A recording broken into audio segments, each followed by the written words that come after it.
Hello guys, welcome back to my YouTube channel.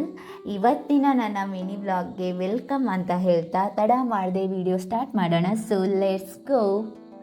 ಇವತ್ತು ನಾನು ಒಂದು ಅಪರೂಪದ ಹಣ್ಣು, ಅಂದರೆ ಇದನ್ನು ತುಂಬ ಕಡಿಮೆ ಬೆಳೆಯೋದು, ಸೊ ಅದನ್ನು ತೋರಿಸ್ತೀನಿ ಬನ್ನಿ. ಕೈಯಲ್ಲೊಂದು ಕತ್ತಿ, ಮನಸ್ಸಲ್ಲೊಂದು ಸಂತೋಷ ಇಟ್ಕೊಂಡು ನಾನು ಹೊರಟದು ಈ ವಿಶೇಷ ಹಣ್ಣಿನ ಮರದ ಬಳಿ. ನೋಡಿ, ಇದೇ ಈ ವಿಶೇಷ ಹಣ್ಣು. ಇದಕ್ಕೆ ಮಾಫಲ ಅಂತ ಕರಿತೀವಿ. ನೀವು ಇದಕ್ಕೆ ಏನಂತೀರ ಕಮೆಂಟ್ ಮಾಡಿ ಆಯಿತಾ. ಫೈನಲಿ ಕಿತ್ಕೊಂಡು ಬಂದೆ ನೋಡಿ. ಈ ಹಣ್ಣಿನ ಬಗ್ಗೆ ಹೇಳಬೇಕಂದ್ರೆ ಇದನ್ನು ಬೆಳೆಸೋದು ತೀರಾ ಕಡಿಮೆ. ಸೊ ನಮ್ಮ ಮನೇಲಿ ಇದೆ ಅನ್ನೋದು ನಮಗೆ ಖುಷಿ. ನಿಮ್ಮ ಮನೆಯಲ್ಲೂ ಇದ್ದರೆ ಕಮೆಂಟ್ ಮಾಡಿ ಆಯಿತಾ. ಇದನ್ನು ಹೆಚ್ಚಾಗಿ ಪೂಜೆಯಲ್ಲಿ ಪಂಚಕಜ್ಜಾಯಕ್ಕೆ ಹಾಕಿರ್ತಾರೆ ಆ್ಯಂಡ್ ಎಲ್ಲರೂ ತಿಂದಿರ್ತಾರೆ ಕೂಡ. ಬಟ್ ಎಲ್ಲ ಹಣ್ಣು ಯಾವುದು ಅಂತ ತಟ್ಟನೆ ಗೊತ್ತಾಗತ್ತೆ. ಬಟ್ ಈ ಹಣ್ಣು ಸಿಕ್ಕಿದಾಗ ಇದೇನು ಅಂತ ಒಮ್ಮೆ ಆಲೋಚನೆ ಮಾಡಿ ಟಪ್ ಅಂತ ಬಾಯಿಗೆ ಹಾಕೋತೀವಿ ಅಲ್ವಾ, ಅದೇ ಇದು. ಸೊ ಬನ್ನಿ, ನಾನು ಇದನ್ನು ಏನು ಮಾಡ್ತೀನಿ ಅಂತ ತೋರಿಸ್ತೀನಿ, ಫುಲ್ ವಾಚ್ ಮಾಡಿ. ಇದನ್ನು ಮರದಿಂದ ಕಿತ್ಕೊಂಡು ಬಂದು ಇದನ್ನು ನೀಟಾಗಿ ಇದರ ಮೇಲಿನ ಸಿಪ್ಪೆಯನ್ನು ತೆಗೆದು ಕಟ್ ಮಾಡಿ ಇಟ್ಟಿದ್ದೀನಿ. ಇದೇನಕ್ಕೆ ಅಂತೀರಾ? ರೆಡಿ ಟು ಈಟ್ ಅಷ್ಟೇ. ಸೊ ಇದು ತುಂಬಾ ಸ್ವೀಟ್ ಆ್ಯಂಡ್ ಸ್ವಲ್ಪ ಹುಳಿ ಇರುತ್ತೆ. ನೋಡಲಿಕ್ಕೆ ಒಳಗಡೆ ಚಕ್ಕೋತ ಹಣ್ಣಿನ ಥರ ಕಂಡ್ರೂ ಚಕ್ಕೋತದ ಎಸಳುಗಳು ಕೆಂಪಾಗಿರುತ್ತೆ, ಬಟ್ ಇದು ಬಿಳಿ ಎಸಳುಗಳಾಗಿವೆ. ನೀವು ಈ ಹಣ್ಣನ್ನು ತಿಂದಿದ್ದೀರಾ ಇಲ್ವೋ ಕಮೆಂಟ್ ಮಾಡಿ ಆಯಿತಾ. ಸೊ ಇದಾದಮೇಲೆ ನನ್ನ ಪಪ್ಪ ಹಸುವನ್ನು ಕಟ್ಟಲಿಕ್ಕೆ ಅಂತ ಅದನ್ನು ತೋಟದ ಕಡೆ ತಗೊಂಡು ಹೋಗಿದ್ರು. ಸೊ ಬರುವಾಗ ಕೈಯಲ್ಲಿ ಅಣಬೆ ಹಿಡ್ಕೊಂಡು ಬಂದಿದ್ದಾರೆ. ಮೊದಲೇ ನಾನಂತೂ ಅಣಬೆ ಪ್ರಿಯೆ, ನನ್ನ ಖುಷಿಗೆ ಪಾರೇ ಇರಲಿಲ್ಲ. ಅದನ್ನು ಚೆನ್ನಾಗಿ ಕ್ಲೀನ್ ಮಾಡಿ ಅದಕ್ಕೆ ಬೇಕಾದ ಐಟಮ್ ಎಲ್ಲ ರಫ್ ಜೋಡಿಸ್ಕೊಳ್ಳೋಕೆ ಹೊರಟೆ. ಏನು ಮಾಡ್ತೀನಿ ಅಂತ ಫುಲ್ ನೋಡಿ ಆಯಿತಾ. ಸೊ ಫಸ್ಟ್ ಈರುಳ್ಳಿನ ಕಟ್ ಮಾಡಿಕೊಂಡೆ. ಆಮೇಲೆ ಒಂದು 10ರಷ್ಟು ಸಣ್ಣ ಮೆಣಸನ್ನು ಕೊಯ್ಕೊಂಡು ಬಂದು ಅದನ್ನು ಗುದ್ದುವ ಕಲ್ಲಿಗೆ ಹಾಕಿ ಚಂದ ಕೊಡ್ತಾ, ಅರ್ಜೆಂಟ್ಲಿ ಇದು ಸಣ್ಣ ಮೆಣಸು ಅನ್ನೋದನ್ನೇ ಮರೆತು ಕಣ್ಣು ಮಿಟ್ರಿ ಮಾಡಿಕೊಂಡು ಚಂದ ನುಣ್ಣಗೆ ಕುಟ್ಟಿ ರೆಡಿ ಮಾಡಿಕೊಂಡೆ.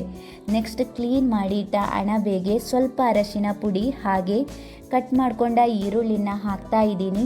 ನೆಕ್ಸ್ಟ್ ಸ್ವಲ್ಪ ಹುಳಿ, ಆಮೇಲೆ ಕುಟ್ಟಿಕೊಂಡಿರುವ ಸಣ್ಣ ಮೆಣಸು ಮತ್ತು ರುಚಿಗೆ ತಕ್ಕ ಉಪ್ಪು ಹಾಕಿ ಚೆನ್ನಾಗಿ ಮಿಕ್ಸ್ ಮಾಡ್ಕೋತಿದ್ದೀನಿ. ನೀವು ಅಣಬೆ ಪ್ರಿಯರಾಗಿದ್ದರೆ ತಪ್ಪದೆ ಕಮೆಂಟ್ ಮಾಡಿ ಆಯಿತಾ. ಇವಾಗ ಇದು ಚೆನ್ನಾಗಿ ಮಿಕ್ಸ್ ಆಗಿದೆ. ಇಷ್ಟಾದಾಗಲೇ ತಿನ್ನುವ ಅಂತ ಮನಸ್ಸು ಹೇಳ್ತಾ ಇತ್ತು, ಆದರೆ ಹಾಗೆ ತಿನ್ನೋಕ್ಕಾಗತ್ತಾ? ಖಂಡಿತ ಇಲ್ಲ. ಸೊ ಇದಾದಮೇಲೆ ಒಂದೆರಡು ಬಾಳೆ ಎಲೆ ತಗೊಂಡು ಅದನ್ನು ಚೆನ್ನಾಗಿ ಬಾಡಿಸ್ಕೊಂಡೆ. ನೆಕ್ಸ್ಟ್ ಬಾಳೆ ಎಲೆಯ ಹಿಂದಿನ ನಾರನ್ನು ಜಾಗ್ರತೆಯಿಂದ ತೆಗಿತಾ ಇದ್ದೀನಿ, ಇಲ್ಲ ಅಂದರೆ ಬಾಳೆ ಎಲೆ ಹರಿದೋಗ್ತದೆ, ಹಾಳಾಗ್ತದೆ. ಸೊ ಫೈನಲಿ ನೋಡಿ ಇದನ್ನು ತೆಗೆದ್ಬಿಟ್ಟೆ. ನೆಕ್ಸ್ಟ್ ಇವಾಗ ಬಾಳೆ ಎಲೆಗೆ ಮಿಕ್ಸ್ ಮಾಡಿದ ಅಣಬೆಯನ್ನು ಇದಕ್ಕೆ ಹಾಕ್ಕೊಳ್ತಾ ಇದ್ದೀನಿ. ಸ್ಮೆಲ್ ಈಗಲೇ ಬರ್ತಾ ಇದೆ, ಬಾಯಲ್ಲಿ ನೀರು ಬೇರೆ ಬರ್ತಾ ಇದೆ. ಸೊ ಇದನ್ನು ಇವಾಗ ಈ ರೀತಿ ಮಡಚಿಕೊಳ್ಬೇಕು. ಆಮೇಲೆ ಇದರ ಅಡಿಯ ಇನ್ನೊಂದು ಬಾಳೆ ಎಲೆಯನ್ನು ಇದೇ ರೀತಿ 4 ಕಡೆಯಿಂದ ಮಡಿಚಿಕೊಳ್ತಾ ಇದ್ದೀನಿ. ಇವಾಗ ಇದನ್ನು ಕೆಂಡಕ್ಕೆ ಹಾಕಿ ಮುಚ್ಚಿಕೊಳ್ಬೇಕು. ಆಫ್ಟರ್ 15 ಮಿನಿಟ್ಸ್ ಹಾಗೆ ಬಿಟ್ಟು ನೆಕ್ಸ್ಟ್ ಕೆಂಡದಿಂದ ತೆಗಿಬೇಕು.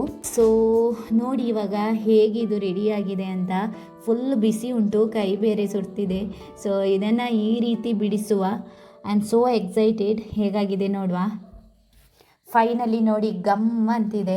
ಬಾಡಿಸಿದ ಬಾಳೆ ಎಲೆಯ ಪರಿಮಳ, ಕೆಂಡದೊಂದಿಗೆ ಬಾಳೆ ಎಲೆಯಲ್ಲಿ ಬೆಂದ ಈ ಅಣಬೆಯ ಪಾಕ ಅಂತೂ ನೆಕ್ಸ್ಟ್ ಲೆವೆಲ್. ಸೊ ಇವಾಗ ಮೆಣಸು, ಈರುಳ್ಳಿ, ಅಣಬೆ ಎಲ್ಲನೂ ಮಿಕ್ಸ್ ಮಾಡಿ ಒಟ್ಟಿಗೆ ತಗೊಂಡು ಬಾಯಿಗೆ ಹಾಕಿದರೆ ಇದರ ರುಚಿನೇ ಬೇರೆ. ಸೊ ಫೈನಲಿ ನಾನಂತೂ ಟೇಸ್ಟ್ ಮಾಡಿದೆ, ಸಖತ್ ಟೇಸ್ಟಿಯಾಗಿತ್ತು.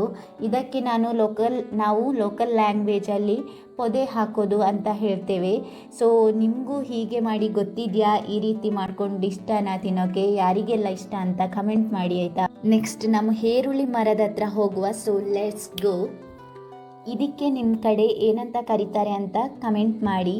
ನಮ್ಮ ಲೋಕಲ್ ಲ್ಯಾಂಗ್ವೇಜಲ್ಲಿ ನಾವು ಇದಕ್ಕೆ ಬೊಡ್ಡುಳಿ ಅಂತಲೂ ಕರಿತೀವಿ. ಉಪ್ಪಿನಕಾಯಿ ಹಾಕಲಿಕ್ಕೆ ರೆಡಿಯಾಗಿ ಹಣ್ಣಾಗಿದೆ ನೋಡಿ.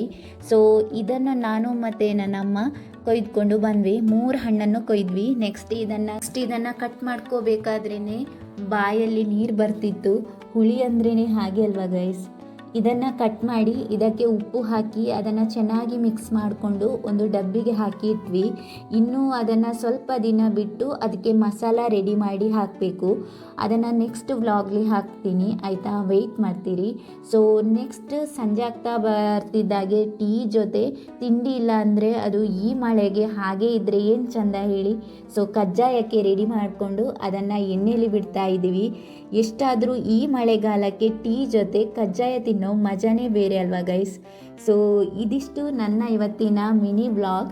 ಸೊ ಈ ವಿಡಿಯೋ ನಿಮಗೆ ಇಷ್ಟ ಆದಲ್ಲಿ ಕಮೆಂಟ್ ಮಾಡಿ, ಲೈಕ್ ಮಾಡಿ, ಶೇರ್ ಮಾಡಿ, ಹಾಗೆ ತಪ್ಪದೇ ನಮ್ಮ ಯೂಟ್ಯೂಬ್ ಚಾನಲನ್ನು ಸಬ್ಸ್ಕ್ರೈಬ್ ಮಾಡಿ ಅಂತ ಹೇಳ್ತಾ ಮುಂದಿನ ವಿಡಿಯೋದಲ್ಲಿ ಮತ್ತೆ ಸಿಗೋಣ. Take care.